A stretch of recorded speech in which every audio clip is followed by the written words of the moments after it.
Now let's look at the structure of Hamlet. A drama can be broken into three basic pieces. We have the beginning or the exposition, which introduces the world. We have the middle or complication, which explores the problem that leads to a crisis, which has an event that will lead to either the happy or the tragic ending that we've talked about. And then finally, the end or the resolution. This resolves the crisis, and it concludes the play as either the tragedy or the comedy. The plot of Hamlet deals with Hamlet's inability to act upon his father's words. First of all, he does not believe the ghost completely, and he tends to wait for the perfect moment, which doesn't come, and when it does, he waits some more. Thus, the crisis comes very early in the play. Hamlet finds out at the very beginning his father has been murdered. Then the complication enters, and he attempts to confirm the murder. Then the crisis is heightened when he confirms his uncle's guilt, and finally the resolution is solved through the duel at the very end. The very beginning of the play offers this exposition. It introduces all the major characters and a few minor characters, and there's no clear marking where the exposition turns to the complication, because sometimes the exposition offered after the complication is set. But in Act 1, Scene 1, Hamlet, the King of Denmark, is introduced. He doesn't speak, and he's a complete mystery, and this hints at the complication that's going to come later. The purpose of this scene is to set where and when the play takes place. Hamlet's best friend Horatio is also introduced. Now, in Scene 2, all the major players are finally introduced. The new King Claudius has married the Queen only 2 months after King Hamlet's death. Many have considered his marriage incestuous. At that time, a man marrying his dead brother's wife was considered such in Shakespeare's time. Now, Claudius must justify his marriage, so the scene also serves as exposition to get the backstory and to introduce the rest of the important cast. Now, Claudius here justifies his actions. Fortinbras is in Norway, and he's going to invade Denmark. Therefore, a new king is more important than a long period of mourning. He sends his counselors to Norway to stop the attack, and then he needs to show he can be a kind king. So he allows Laertes, the son of Polonius, his counselor, to go to France for studies. And finally, he has to deal with the queen's son, that sulking Prince Hamlet. Hamlet has not gotten over his father's death, and he's very upset over this marriage. Claudius tries to persuade Hamlet to accept the marriage, but Hamlet will not listen. The queen then has to convince him, and he agrees to obey her, but he still refuses to obey the king. Now, in Scene 3, sweet Ophelia is introduced. Her brother and father, Laertes and Polonius, are also introduced with her, and they try to convince her to stay away from Hamlet, since he appears to be a troublemaker. The stage is now set. The audience now knows everything but the complication, and this actually adds to the drama. Now in Scene 4 and 5, the father's ghost appears again to Hamlet. The ghost tells Hamlet he was murdered by Claudius with poison into his ear, and he lost his life, his queen, and his soul all in that one fateful night. And he was unfortunately killed before he could repent, and his soul now wanders purgatory. Worse yet, Hamlet must stop his mother from marrying the new king because, as I mentioned, it is incestuous. And there's nothing that Hamlet should do to the queen. She is innocent in all of this. So at that point, Hamlet finally agrees to be the instrument of revenge. Now the first act has ended. The exposition is finished, the complication is revealed. This is going to be a revenge tragedy. A tragedy because revenge never ends well for anybody in such a drama. It's important to note that Act 1 not only offers exposition, but there are also setups that are going to be paid off later. Now, what do I mean by a setup? A setup is a plot point. A setup hints at what occurs later in the story. The payoff then finishes what the setup started. In Act 1, Fortinbras is set up as a foil for Hamlet. Remember, a foil is a person that has the exact opposite attributes as the protagonist. Here we see Fortinbras is very active. He starts the play with an imminent invasion. He's a man of action and very few words. Hamlet, on the other hand, is a man of indecisive action and of many, many words. He's more of a philosopher. The play is full of Hamlet's soliloquies, where he is able to just talk instead of act. Such indecision leads to more dead bodies at the end of the play.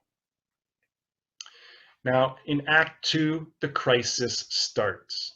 Instead of killing the king, Hamlet waits. He decides to fake his madness because he needs to determine the king's guilt himself. His strange actions actually worry King Claudius. Polonius assures the king that Hamlet's strange behavior is simply out of Ophelia's rejected love. But Claudius becomes suspicious, so he invites Hamlet's childhood friends, Rosencrantz and Guildenstern, to watch the young prince. Then a group of traveling troubadours arrive. Hamlet wants them to perform the murder of Gonzago before the court. This way he can view Claudius's guilt by his reaction, since the murder of Hamlet's father is very similar to the murder in the play. Act 2 has ended with Hamlet doing nothing. All he's done is mock the king and Polonius, and he's feigned some of his madness so as to make the guilty feel more secure. This is actually a common action in revenge tragedy, but the crisis is stalled.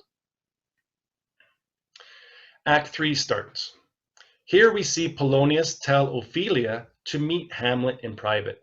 He and the king will watch in secret. Hamlet gives his third soliloquy by now, and this is his famous to be or not to be speech. He thinks about life and death and the nature of his own inaction, and he still doubts what the ghost has told him. Then he meets Ophelia and they get into an argument. He suddenly suspects he's being watched, so he treats Ophelia horribly and he rejects her love. Claudius then realizes that Hamlet's madness is not related to love. So out of fear, he plans to send Hamlet abroad and get rid of him. Hamlet again ponders his own inactions, and he prepares for the deed of killing King. Also, he wants to confront his mother over this. Now, this is where the players, the traveling troubadours, they perform their play before the king. Near the end of the play, when the poison is poured into the king's ear, Claudius leaves in distress. Aha! Hamlet knows for sure that Claudius is guilty. The queen wishes to speak with her son in private now. On his way to talk with her, he passes a room and finds the king alone in prayer. Now he goes in to kill him, but before he does the deed, he hesitates when he realizes Claudius is actually praying for forgiveness. This is when Hamlet decides he cannot kill the king during repentance. If he did so, the king's soul would go to heaven, while his own father's soul is trapped in purgatory, having never been able to repent. So Hamlet goes to his mother now even more distressed. Polonius hides in the room to hear their conversation. Here Hamlet fiercely argues with his mother. In his rage, he yells and he scares her and she cries out. And this also surprises Polonius, and he gives a similar cry behind the curtain that actually alerts Hamlet. Hamlet thinks the person hiding is the king, so he stabs the figure. Polonius falls to the ground dead. Hamlet now accuses his mother of marrying quickly after his father's death, and he continues to yell at her until she confesses her shame. This upsets Hamlet so much he raises his sword ready to kill her as well. This is when the ghost appears again to stop his anger against the mother. The ghost has to remind Hamlet of his need for revenge against the guilty Claudius and not his own mother. Act 3 ends with the crisis in full swing. Hamlet's inaction and hot temper have killed the wrong man. Furthermore, Hamlet shows no remorse for the murder, and he even attempts to attack his mother. It takes the intervention of the ghost to stop all of this.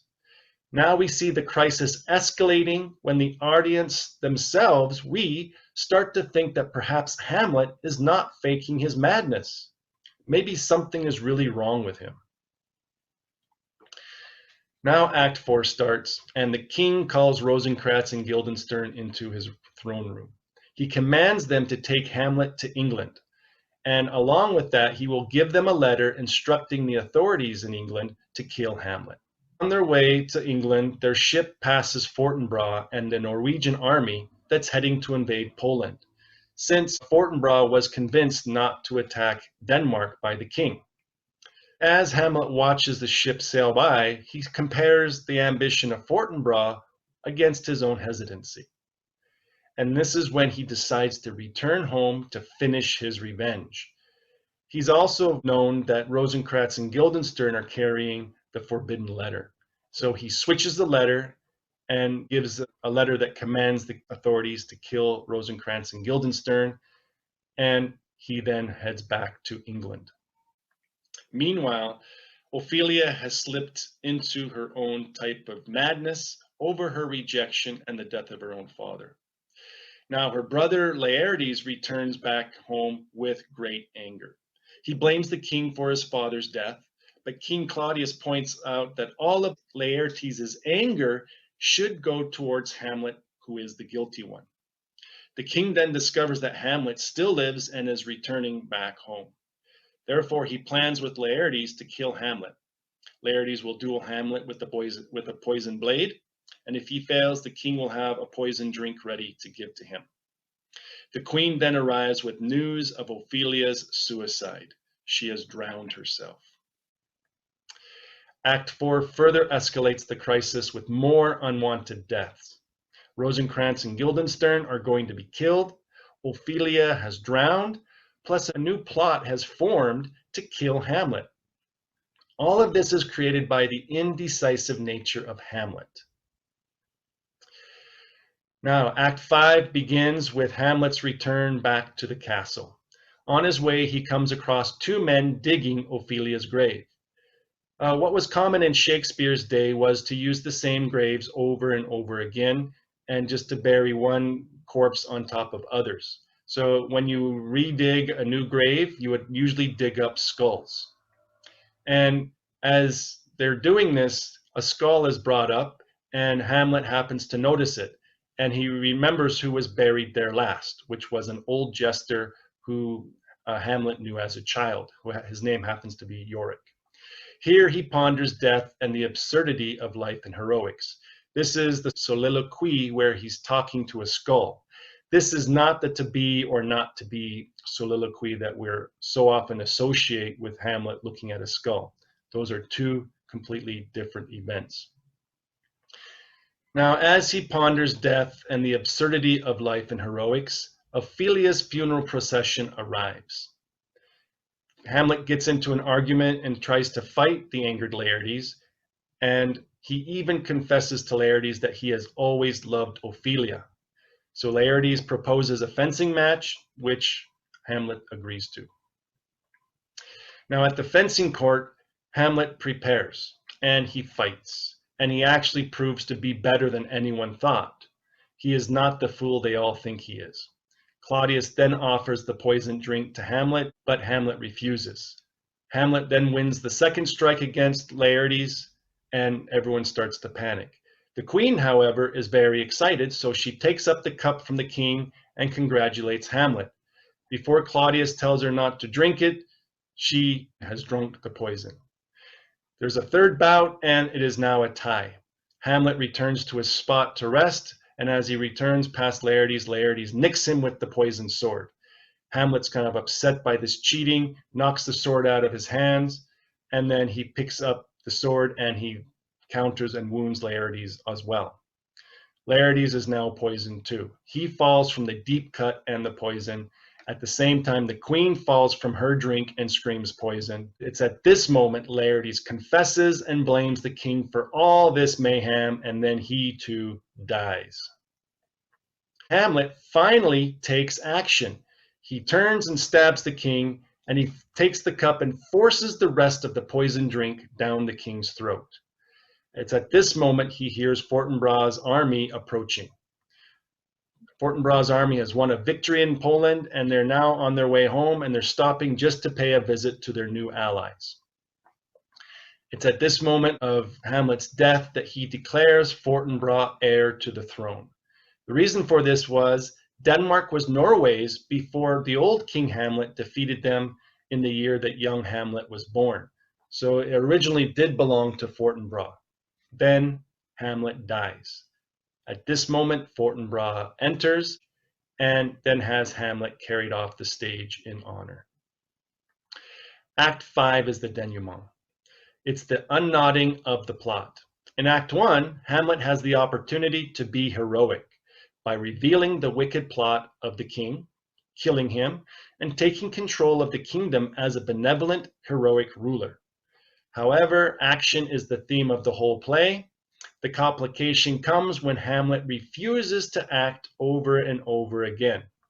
His character is divided between the action and the inaction, to be or not to be. Before he kills Claudius, the tension between these two moods tears Hamlet apart. The struggle is actually what leads to the crisis. We have a battle raging between action and inaction, thinking and doing, philosophy and war. Hamlet's character complicates everything as he sways between this action and this inaction. Crisis is revealed when he refuses to act immediately. The crisis is tipped beyond the point of no return when Polonius is murdered, and his death reveals Hamlet has failed to be the man his father would have him to be. Hamlet then turns on his mother, and it takes Hamlet's ghost to point him in the right direction again, except he stalls even more. Not until he sees Fortinbras's warships does he realize the truth. Hamlet learns his tragic mistake. He must stop being indecisive. He must act. The resolution of the character is very clear. Now that he has decided to act, he no longer struggles with himself. He becomes as he should have been at the beginning, but that's too late. He must pay for his hamartia, his error, or his mistaken judgment. In a tragedy, the protagonist, unfortunately, must pay for his hamartia with his life, and it's usually along with the life of those he loves as well. In the exposition, there is indecision and doubt. The complication expands this exponentially. In the resolution, the tension disappears when Hamlet finally acts, shows his prowess with a sword, and finally kills the king to avenge his father. Hamlet becomes tragically powerful in his own death.